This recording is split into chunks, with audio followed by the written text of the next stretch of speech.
Peuple du Seigneur et Sauveur, bonjour. Nous sommes aujourd'hui vendredi 14 avril 2023 et les textes qui nous sont proposés sont tirés de Romains 13, versets 1 à 7, ainsi que le psaume 101, avec pour cantique entre tes mains j'abandonne, tiré du Gloire à Dieu 495. Cantique 495, entre tes mains j'abandonne. Entre tes mains j'abandonne tout ce que j'appelle mien, tout mon temps et ma personne, mes affections et mes biens. Oui, pour tout, Seigneur. Oui, prends tout, Seigneur. Entre tes mains, j'abandonne tout avec bonheur.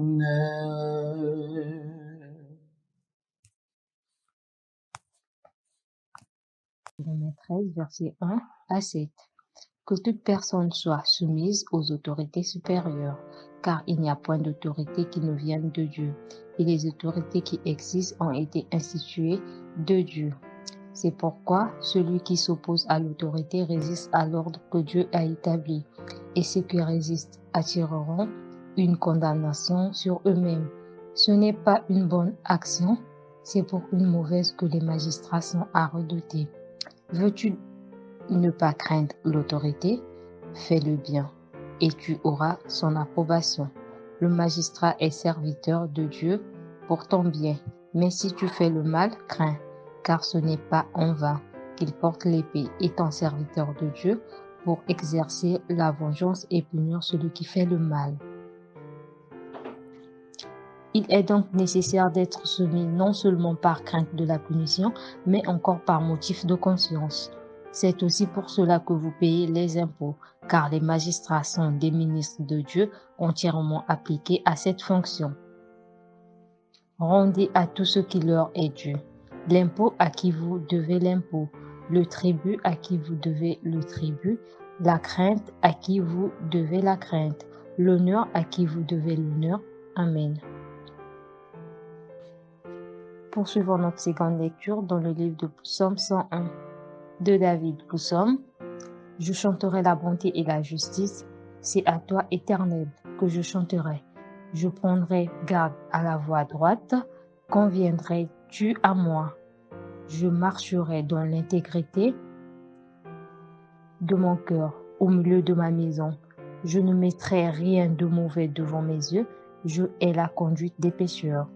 Elle ne s'attachera point à moi, le cœur pervers s'éloignera de moi. Je ne veux pas connaître le méchant, celui qui calomnie en secret son prochain, je l'anéantirai. Celui qui a des regards hautains et un cœur enflé, je ne le supporterai pas.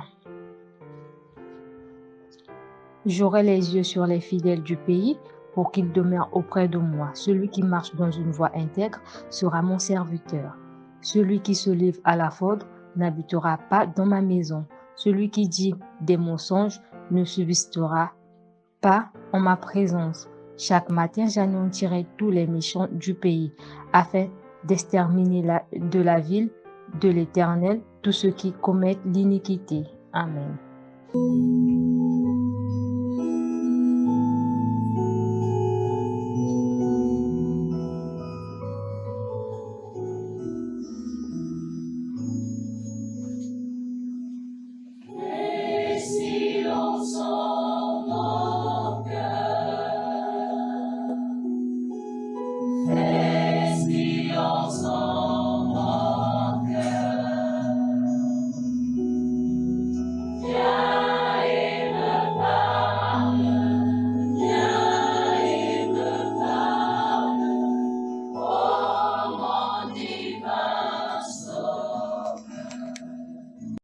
Bien-aimés frères et sœurs, amis auditeurs des minutes bibliques, nous vous saluons dans le glorieux nom de Jésus-Christ, notre Seigneur et Sauveur, celui par qui nous avons la grâce de partager ce matin encore la parole vivante qui nous est tirée de l'épître de Paul aux Romains, le chapitre 13, les 7 premiers versets. Dans cet épître de Paul que nous avons lu, il est question de la relation qu'un enfant de Dieu doit avoir avec les autorités. Autrement dit, tous ceux qui ont une parcelle de pouvoir sur nous dans quelque domaine que ce soit. Et l'apôtre Paul les présente comme des personnes qui ont reçu leur autorité de Dieu. C'est pour cela nous devons leur être soumis et soumis quoi qu'il arrive, quoi qu'il advienne.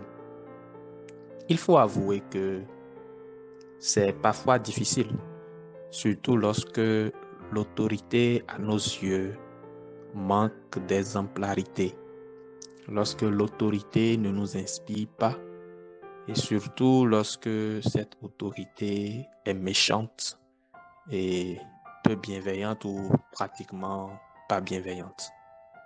C'est ce qui explique d'ailleurs les différentes insurrections que nous avons autour de nous, dans nos pays, parfois dans nos familles, les rébellions des enfants contre les parents, des employés contre leurs employeurs, les grèves à répétition.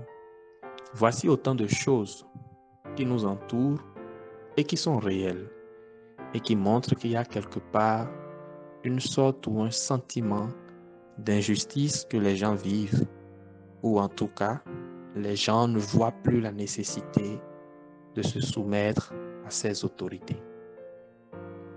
Fort heureusement pour nous qui sommes chrétiens, les règles du Seigneur demeurent et nous savons que le Seigneur les a instaurées pour que nous soyons des acteurs de changement du monde. Le monde est tel qu'il est, mais nous également en tant que chrétiens, la mauvaise attitude du monde ne devait pas changer notre manière de fonctionner. Au contraire, c'est nous qui avons été mandatés pour donner du goût, apporter un plus à cette terre sur laquelle nous sommes. C'est pour cela que l'apôtre Paul va nous inviter à bien faire ce que nous devons faire, parce que celui qui agit bien, celui qui est dans le droit, n'aura pas à craindre l'autorité. C'est-à-dire que ce n'est pas pour une mauvaise action qu'il faut craindre l'autorité. Mais il dit que si tu fais, c'est pas pour une bonne action plutôt qu'il faut craindre l'autorité, mais si tu fais une mauvaise action, alors là, il faut redouter l'autorité, parce que l'autorité sera en droit de te punir. Donc, plutôt que de voir le texte comme le fait de légitimer la tyrannie des autorités, nous pouvons le lire sous un autre angle.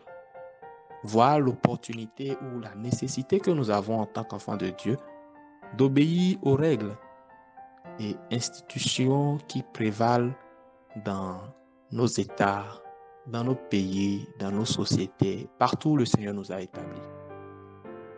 Ce sera pour nous une bonne manière de ne pas avoir à craindre l'autorité. Mais la Bible ne s'arrête pas là. La Bible nous présente aussi des exemples d'autorité difficiles et nous montre comment nous pouvons fonctionner avec ce type d'autorité. Je pense notamment à la relation entre David et Saül, qui est très inspirante lorsqu'on parle du respect des autorités. Vous connaissez l'histoire.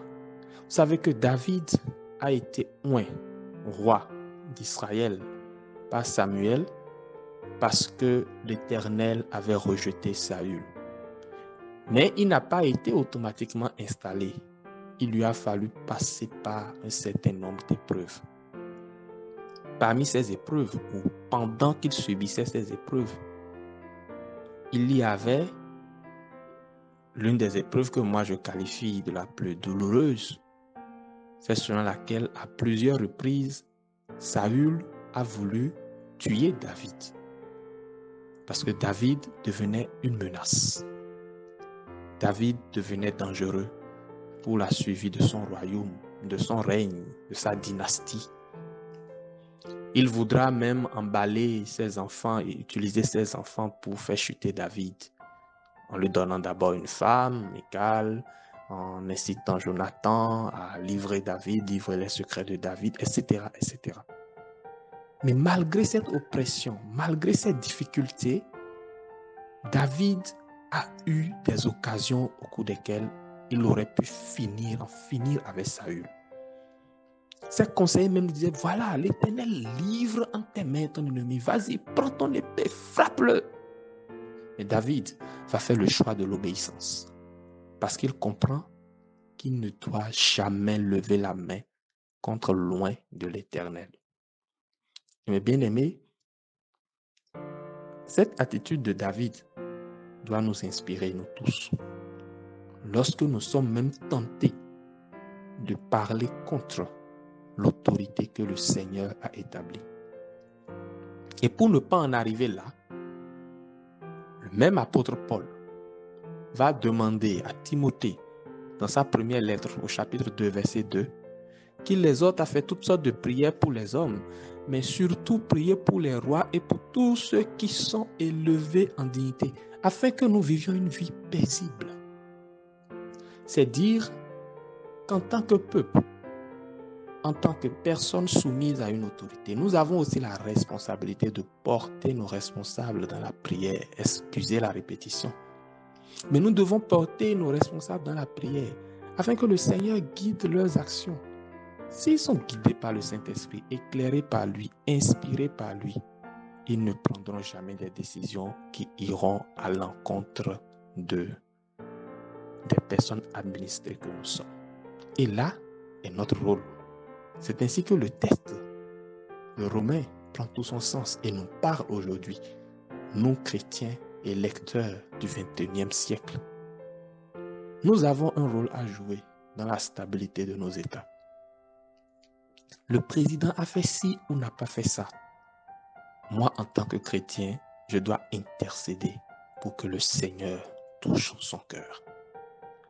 Mon patron au service a été injuste, ou il a fait ceci ou il n'a pas fait ça, alors qu'il aurait dû le faire. Je dois apprendre à intercéder pour lui en comptant sur l'aide de Dieu. Et quand bien même l'occasion se présentera pour que je lui fasse mal, je dois m'en abstenir parce qu'il ne faut pas que je touche celui que le Seigneur a choisi pour être l'autorité. Respectons l'autorité que le Seigneur a donnée aux autres. Respectons les autres dans l'exercice de leur autorité et intercédons le Seigneur pour qu'il l'exerce avec la sagesse et la force de Dieu.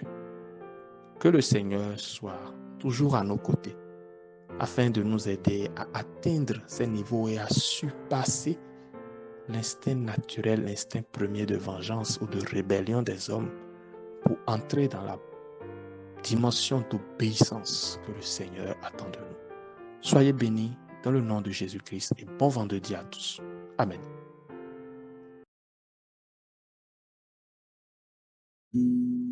Ô Seigneur, bénis ta parole, que nous venons d'ouvrir. Le Père Emmanuel s'envole de notre souvenir.